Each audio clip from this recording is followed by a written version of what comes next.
Hello friend, so welcome to my session. So in this session I will cover one of the use case or one of the customer requirement on the Kubernetes project. So here is the case like customer wants some data inside the container, like they want to use some of the data which is inside the PVC or inside the container or inside the pod. So they want those data in his local machine to do some testing or some work. So this is the requirement. So how do we achieve this one? So this is one of the use case. So because sometimes if your pods are corrupted, if your pods are not working, and so how do we get the data? So if you haven't configured backup and restoration in your namespace, then it's very hard to recover the data.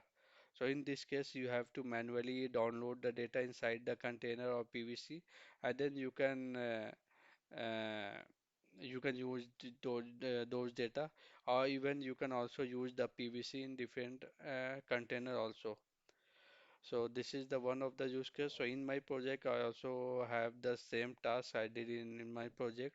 So at the time, like one of the pods are corrupted and customer want the data, but they don't want the all data because they have around 100 GB disk are there, 100 GB of PVC are there, and they want only few of the data, few of the folder.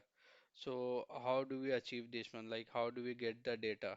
So in this case, we have to uh, create a one of the demo pod, and then we can attach dot PVC in the demo pod, and then we have to go to the shell of the container, and then we have to move data from container to my local machine.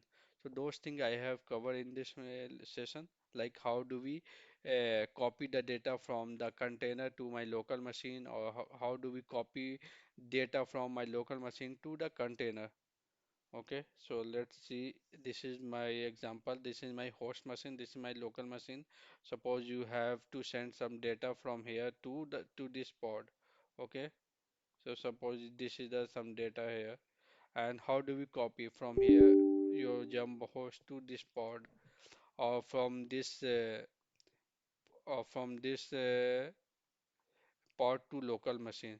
So those things I have covered in this session, like how do we copy from your local machine to the inside the pod, or how do we download the data from the PVC or from the pod. So those things I covered in my session. So those things we'll cover in the next session.